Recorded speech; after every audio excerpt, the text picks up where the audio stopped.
This is Josh Bycer from GameWisdom.com. Hope you enjoy this Critical Thought, your daily discussion on game design. And be sure to like and subscribe to the channel, and you can pitch future Critical Thought topics. Alright, boys and girls, we got a good Critical Thought for you today. We're going to be talking about loot table design.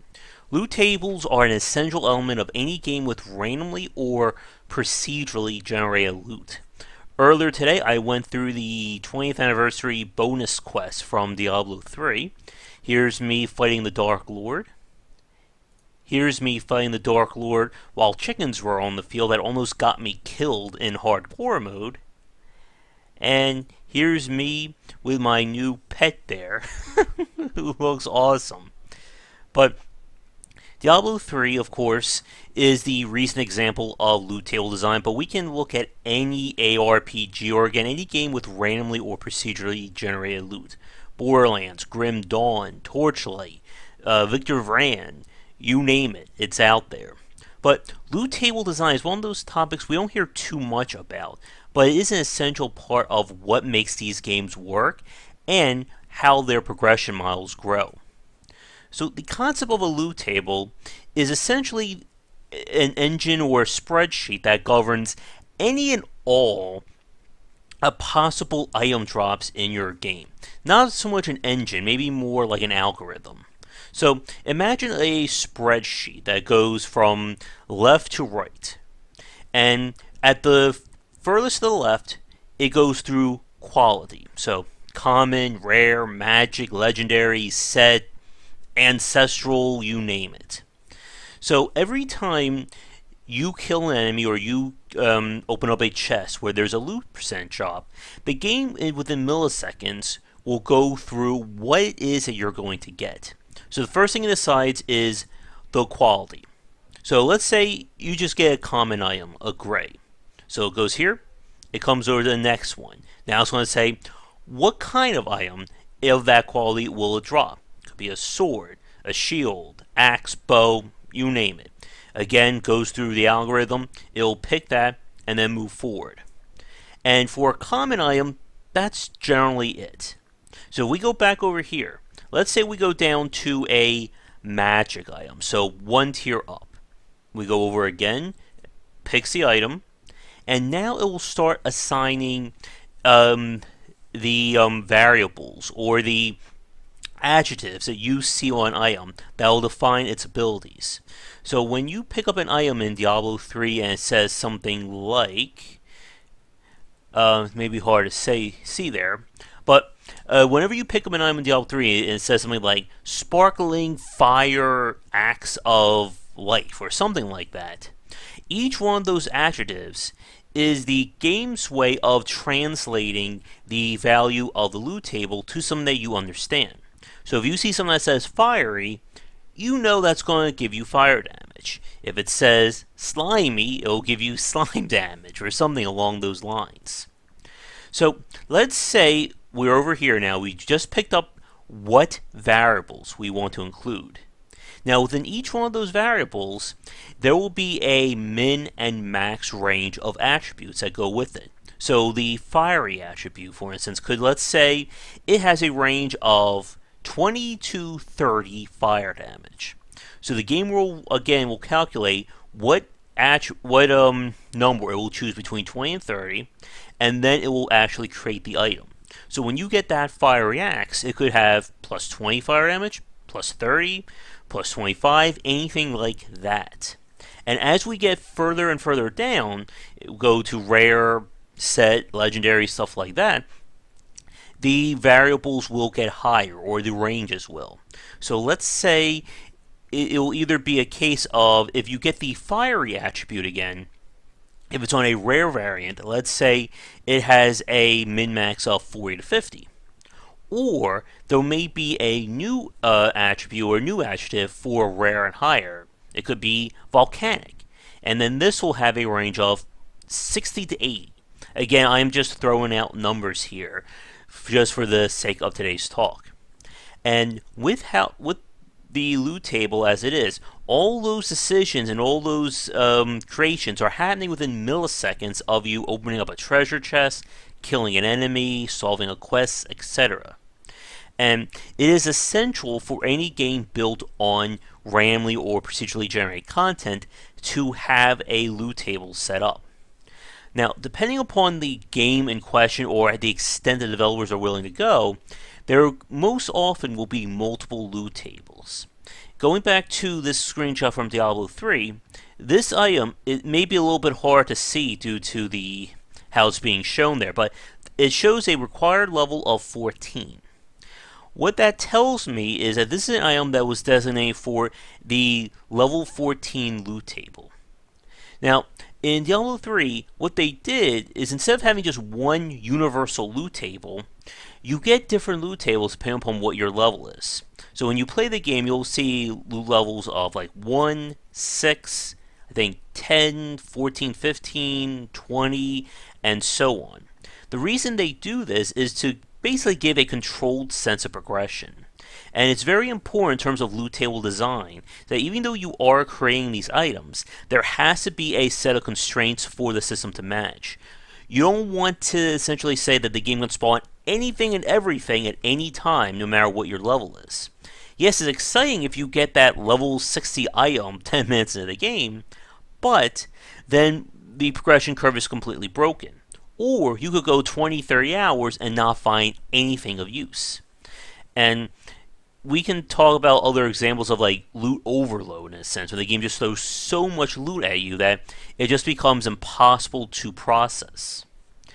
With Diablo 3, with the different loot tables and how it's balanced, it always gives that growing progression curve. You're always going to get stronger. A level 15 is always better than a level 10, but when we start throwing in the different qualities, rare, legendary, etc., that will muddle the results. You could have for instance, a level 14 legendary, which is better than a level 20 magic item.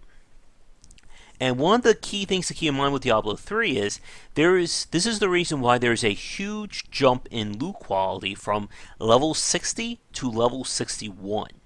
And the reason is level 60 marks the end of the normal base content of Diablo 3. 61 and up is what they added in for Reaper of Souls. So when you hit level 61 and up, the gear jump from 60 to 61 is just dramatic. It's what we kind of see in MMOs with the difference between normal like level 29 loot, or I'm sorry, the end of the level curve loot, and then the end of the leveling curve loop. That was not easy for me to get out too. But this is what developers do to show that major difference. You're no longer at the normal game. You are at the end game.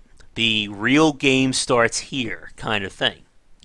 Now, one thing that I want to ask you guys about, because I was trying to think about this before, has there been any game that has a loot table for every level of the curve? So there's a loot table for 1, 2, 3, 4, 5, 6, 7, all the way down?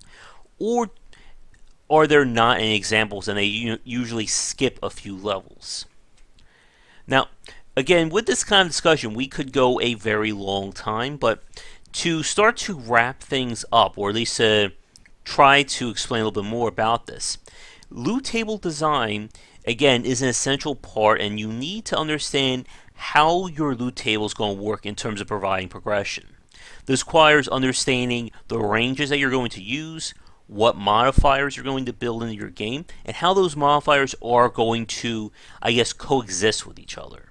For instance, in The Binding of Isaac, while it may not feature randomly generated items, it does have a pretty consistent loot table in terms of all the items and then all their effects.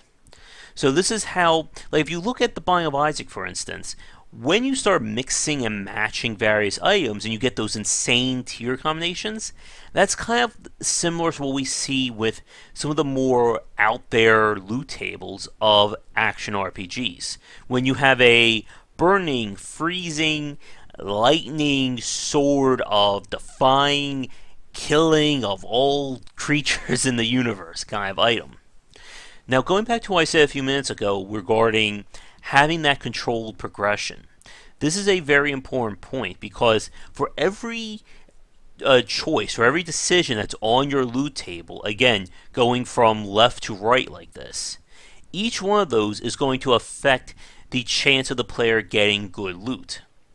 So what happens is, in order for the player to get the possible best items that they need, they have to get the right quality, the right item that they're looking for, the right attributes that they're looking for, and then those attributes have to be at their highest points. And whenever you have a loot table system designed along these lines, there is a literal best. You can get an item that has, if the max is all 100s on your attributes, it has perfect 100s, highest quality, you're never going to get anything better than that. But, of course, the chance of getting that is the same chance of you hitting the lottery at the same time getting a jackpot on a slot machine while talking to a leprechaun and a unicorn. It's very rare, and I don't even want to think of the probabilities of that. But we'll wrap things up, I think, in a minute or so. When it comes to one of the big missteps of loot design, it's what I like to call a loot overload. This is when the game just throws so many variables, so many different modifiers without really explaining their impact that it just overwhelms the player. One of the best things Diablo 3 did was break things down for you to say, okay, this item's going to give you plus 20 damage. This one's going to give you plus 15% toughness. This one you're going to lose a little bit of vitality, but you'll gain some more toughness. In a lot of ARPGs, especially those that are more in the old school, you'll see these games just overwhelm you with modifiers and attributes. Grim Dawn, for instance, when you start messing around with the highest quality items late into the difficulties, you'll have like a attribute list like this wide almost, or this long, of everything. Plus ice damage, plus damage converted to ice, plus freezing damage, plus fire damage, lifesteal, life leech, life on defense, extra blocking. And again, if we just sit here, I could start just randomly naming attributes. But it's one of those things that's very hard to fix. Because again, the more attributes you give, the more variety.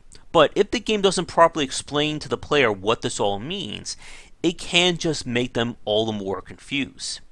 This is why it's usually good to have just a flat number that tells you this item will increase your defense from this to this. Or if it's a defensive item, with all these attributes, it all equals, let's say, 30% more defense. Something for a casual player just to quickly see and process, saying, this one's better than mine, this one isn't. And then for the expert players who really want to get into the min-maxing, they have the entire itemized list ready to start going through. And for advanced play, especially in a game like Grim Dawn, it's very important to understand that. And we can certainly branch on to talk about UI design. But let's wrap things up here. For those of you watching, what can you think of as some really good examples of loot table design? And what are some examples of games that the loot didn't work for you? Maybe it was too generic. Maybe there was too much loot. Maybe it just kind of ends. Like there's no, like the progression curve just stops at one point. And this goes back to what we were talking about with the idea of a gear rating system. I think that was in an earlier critical thought, and I know I definitely made a post about it. But let's end things here. Thank you so much for watching today's critical thought. Here's my lovely snapshot of my new pet just to end things on. If you enjoyed things, be sure to like and subscribe. Check out our Patreon campaign for ways to support Game Wisdom and allow us to have more content in the future. The first Dissecting Design will be covering Diablo 3 and kind of its rise, fall, and rise. Again, thanks to patch 1.04. Be sure to look for that in a few days. And I was wondering if you guys would be interested in me putting together like a little, I guess, my thought video on For Honor. While I think I still have access to the beta, I think at least for another day or so. Anyway, let me know in the comments below. Be sure to check back daily for more great content here and on GameWisdom.com, where we examine the art and science of games. But until tomorrow, have a great night. Thank you so much for watching this video. If you enjoy it, be sure to like and subscribe to the channel, and of course share with your friends. It always helps out. For daily posts on all manner of game design and industry topics, check out game-wisdom.com. To support the site and everything that I do, be sure to check out the Patreon campaign. If we can hit goals, it will mean more content for everyone to enjoy, and I'll be able to support myself and my household. If you want to follow me, you can find me on Twitter at GWBycer for updates throughout the day and random thoughts from me. And lastly, you can find me on Twitch right over there at GWBycer for daily streams most nights around 10 Eastern. Thanks again for watching the video, and be sure to check out more great content coming to the Game Wisdom channel real soon.